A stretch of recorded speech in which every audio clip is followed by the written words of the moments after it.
Yo, Pokey26 here, and I have a game from a couple days ago against the number one player in the Americas, North America, South America. It's Hitman, aka Ethereal, orc player, and then there's me. So this was for the RaRaLand closed qualifiers, and the preface to this.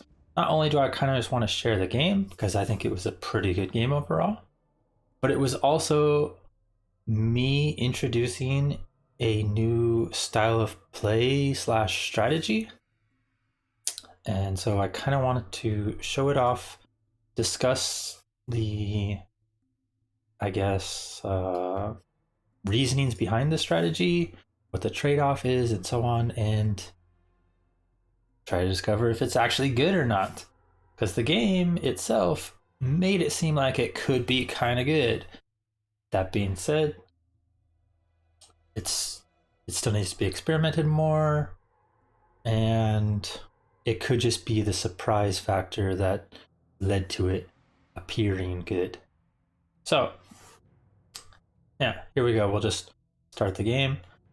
And I will discuss a bit of the strategy from the start. So the idea behind it is to go double wind, single lore, so triple production buildings on tier 2, while still going tier 3 tech. And in order to do this, obviously something needs to be cut. And so what was cut from this strategy was getting a second and potential third hero. Normally with a Talon build, you go tri-hero. Obviously with this, I can't afford that if I want to add the lore. But in the trade-off for the, 800, 850 gold, and 200 wood or whatever of the second and third hero, instead I get a lore for 150, 150, and then make some bears, which is a trade-off, and I think it's valuable because one of the things bears do is they're able to crush the front line real quick, which is the raiders. And if you get rid of the raiders, your talons can kind of just focus down the walkers, and the orc loses a lot of their damage against the talons as well. I think there's some merit to it. That being said, tri-hero can be better once all the heroes actually get high level. But at the initial 50 food, I think this might be better. But we'll see how it goes if it ends up being used more. Alright, so here I decided to go for the greedy camp. One of the things that I want to do with this build whenever possible is get as many levels on my DH early on while I still can. Now I knew he would likely come over with a speed scroll because I have seen him do it before. And so I had my wisp here. However, I was a bit distracted and did not actually do anything with this. Ideally, I would have detonated him there. He did actually speed scroll right in front of it. But I still got the creep way in time. 2 creeps actually. And I believe he missed the third one. Or did he get it? No, he actually got that third one, which is a little bad for me. Mismicroed the wisps. Obviously this is not ideal. A pretty mediocre start for me. He got the archer, he got a couple wisps, he stole 1 creep, and I believe he steals this one as well. So in that sense, you look at this and you're like, okay, this looks kind of bad. Even had to use a heal on the wisp, not great. But we're alive, we got a circlet, we're around equal XP. Equal XP means maybe it would have been better to creep something else. But I do get the grunt kill here, which is important. And his blade is low health. Also not too bad. I tried to build something here to save the wisp. Well, actually I did. But I wasn't able to stop the blade from eventually killing it. I needed to cancel it sooner, right after his previous hit, and then rebuild again, but it did not. So he did get the wisp, kind of a big deal because he gets level 2. Well, now we're both level 2. And here I go for the boots. And sadly, I do not get the block as well as I would have liked. He kind of dipped right below it right at the start. I wasn't even sure if he could dip there because I think we were kind of close to the edge there, but yeah. And we kind of just trade some damage here. He loses some salves. I lose a bunch of health. Kind of whatever. But looking at my base, one of the big things here is because of this harass, I didn't actually get to move my Ancient War to block off. I didn't have my third Moonwell. I didn't have the hunts coming out. Honestly, everything went kind of poorly so far. Overall. You know, there's a couple highlights with him using a bunch of salves, a speed scroll already, losing a lot of health. He's not getting any creeping done, but he did steal some stuff, and obviously he did get level 2. But yeah, it's mediocre, right?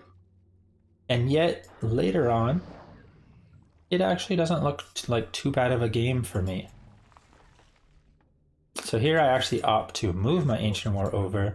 Maybe I should have produced more Huntresses first, because I really want to get level 3 as quick as possible before I'm essentially shut out. Because one of the biggest weaknesses of this, of solo hero, first of all, is once he has his Shadowhunter out and chooses something like Hex, I just don't have any map presence anymore. I can't go out on the map.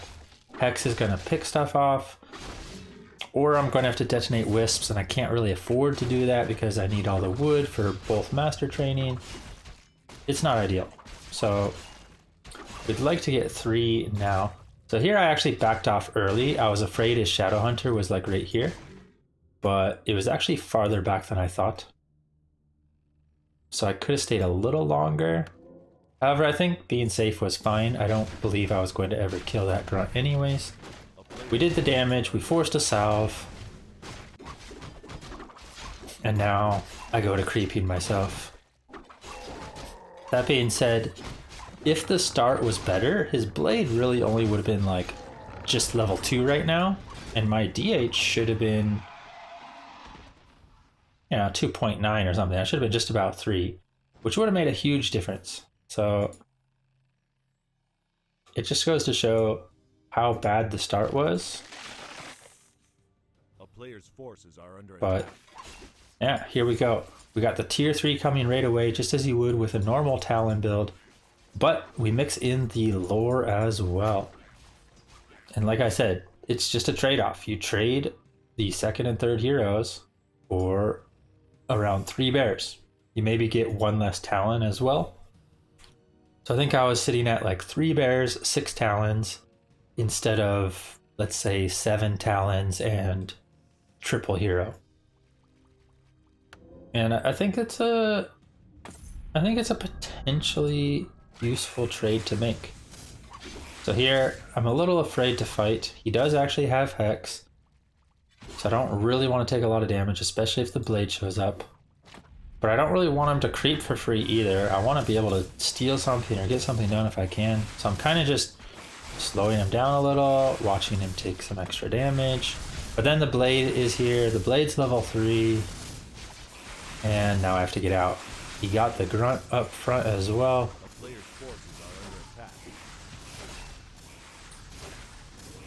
And decides to use, I believe, the speed scroll here, right? Or no, he doesn't use the speed scroll here. I was actually almost a death there. The blade was mid-attack. But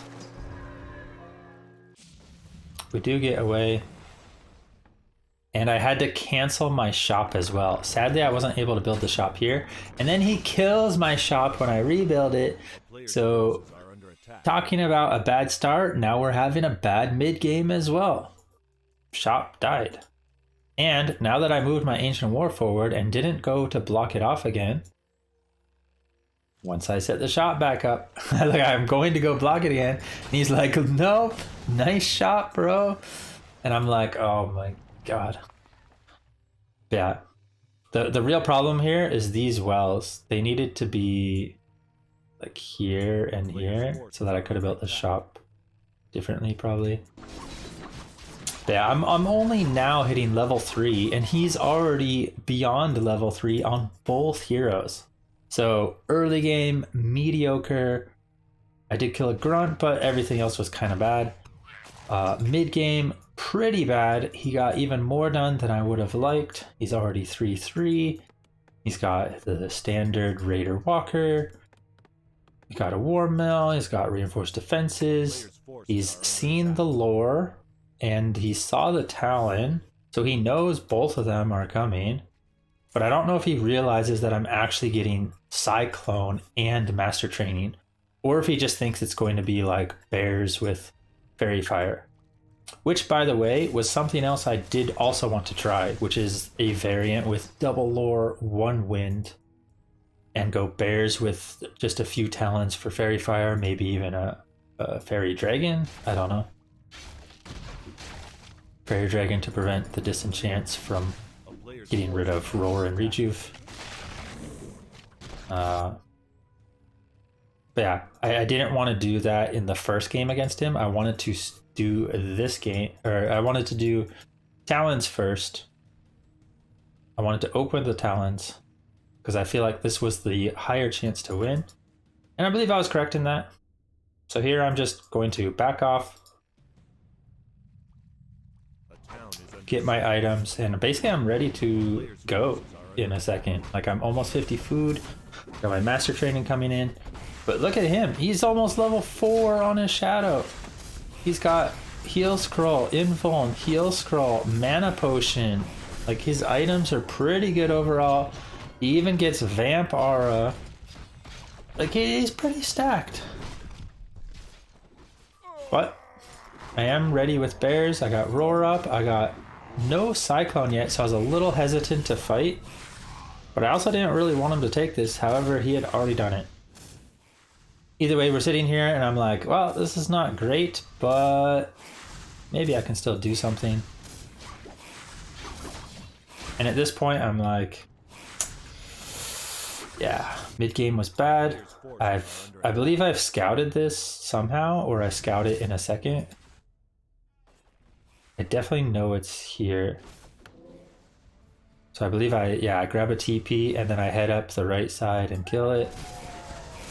But even though I kill this, it's honestly just buying time for him. He's getting 4/4 heroes and he gets Devotion Aura, which is like insane to have Devotion and Vamp Aura and Greater Mana. Like, I gave him all the time in the world to get all these items, all these levels. He's about 4/4 and I'm 3.5. I think ideally I would be 4 and he would be 3/3.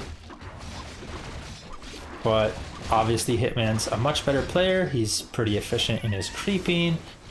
He had a good start, good mid game. And so things are not ideal right now. But I know he's likely going to be here bottom. I might be able to force a fight at a creep jack. He doesn't have a TP. I get my own heal scroll now. And I'm ready. I'm at 50 food. He hasn't actually broke to 60 because he was relying on an expo instead. He's banking a bit. And he's a little softened up here too. So the creep jack ends up at a decent-ish timing. But he does have a lot of mana to work with. And I only have Immo evasion, no mana burn. But the wisps are huge. Not only did they kind of block him in, but these detonates, getting rid of a lot of mana. He uses disenchant, protects his heroes. And right here I'm like, yo, this is looking kind of good for me. But I really needed to conserve my Cyclones better and probably focus his heroes a little bit more. He did have an invuln on the blade, but there was a real chance here that I can get a surround on the shadow and kill it, right? He's about out of mana. His blade can't pop him out either. But he had one more disenchant, I believe, and that saved his shadow because I was just going to go for the surround there as well. He still has his invuln. That being said, I didn't really lose much. I think I lost like a hunt, maybe?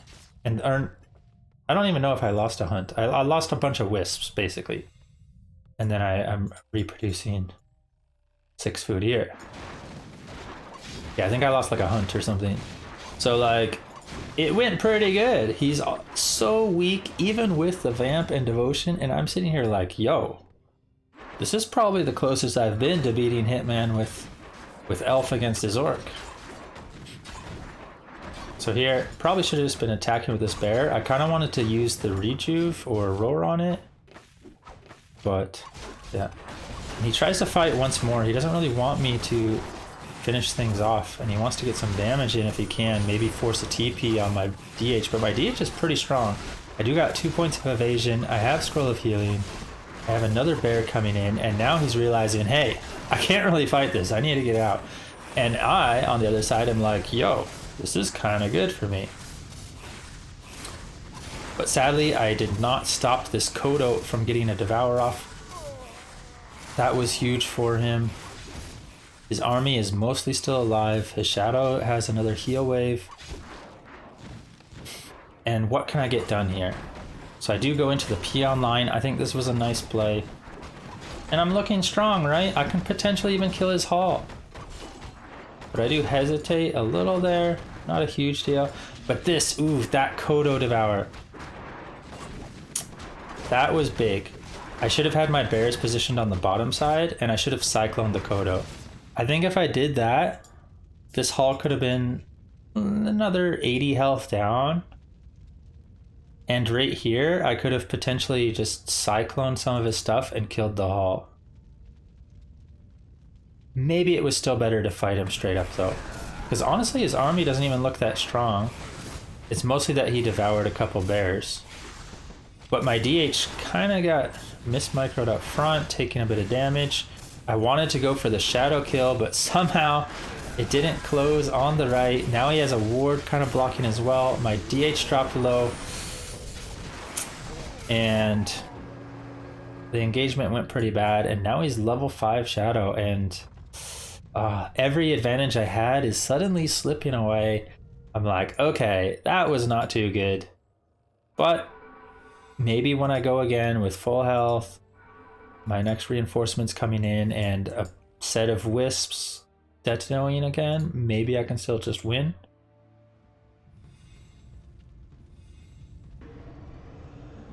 But yeah, I think definitely some missed opportunities for me, and the Kodo Devours by him were huge. I really needed to position differently against them and get Cyclones off on those Kodos. Because Cyclones on the Kodos before they devoured would have just left the Kodos in the air for forever pretty much, because he wasn't there to disenchant them. And so I could have just got a lot of damage done. Maybe taken out his Hall, TP'd out, and just won from there. So here, we're going in to fight. The Wisps are coming. I got a Rejuve going off. I still have a heal scroll. I'm like, you know, I can still win this. It's a little scary with these Serpent Wards, because obviously I would have not wanted him to get level 5. But the Wisp Deados are huge. He's got like 2 disenchants and a Spirit Link left. But my front line is dropping fast. He gets another Devour off. He's got a lot of walkers to kill in the bear front line. And I just didn't do what I needed to do. Fell apart at the end. Hitman does win. But looking at it, when I see how bad just about everything went in the game, in the early and mid game, the fact that it was this close to where I could have potentially got a Shadowhunter, Cyclone Surround, or focused down his Hall and TP'd out. You know, if I had done one of those and accomplished it, honestly, it just could have been a win from there, right? Even with the numbers that looked pitiful. But I didn't clutch it out, and Hitman instead takes the win. He did have good items, but it was also, you know, one of the faults of the strat, in that Orc is going to have a much better mid game regardless, because you just don't have much of anything to work with, right? You got a DH, maybe a few Talons, and that's about it. So ideally you want some sort of map that you can get some creeping done with minimal units and not have to worry about being creep jacked, I guess. Yeah. In the end, I liked the strategy. I think it could be something, but it's hard to tell because I'm not good enough to really beat Hitman generally. So maybe if some other elf wants to try it, maybe I'll try it against other orcs of similar MMR if I play ladder again. And like I said, I think there's also, you could also try a variant of double lore one wind and still go solo hero. And yeah, if you are able to get the creeping done better than what I was able to do, you could sell extra items for more gold. You could get higher level. Maybe you're level 4 versus their 3/3, and that's reasonable because then when you take that fight, your DH might launch up to like level 5, and then soon after maybe even level 6 because you're getting a huge XP bonus for being solo hero tier 3. And there's some real viability in that because the DH can take out buildings if they try to turtle with towers. He can take out army if they try to fight you straight up. He's very survivable with evasion and potential level 6. So yeah, potential is there. Is it super good? Still to be seen. I had only practiced this strategy in literally one game before this, just to see if the timings worked out, and I was like, this could be something. And then I tried it here, and out of my 50, 60, 70, I don't know how many games against Hitman's Orc that I've lost, this was probably the closest to me being able to beat him, I would say. I just, didn't play some things as well as I should have, and he was pretty far ahead. Had Vampire Devotion as well, Mana Potion. I just gave him way too much space and didn't capitalize on the couple of moments I had to win the game. Yeah, that's about it for this strategy, this game. It was, like I said, for the RaRaLand closed qualifiers, so it was cast on Back to Warcraft as well. You could hear that commentary or maybe even see the chat for the game there if you would like. But yeah, this is my little review of it and reasonings behind the strategy. Hopefully you enjoyed seeing a bit of my insight on why I decided to play this and why I think there is some merit to it. Thanks for watching.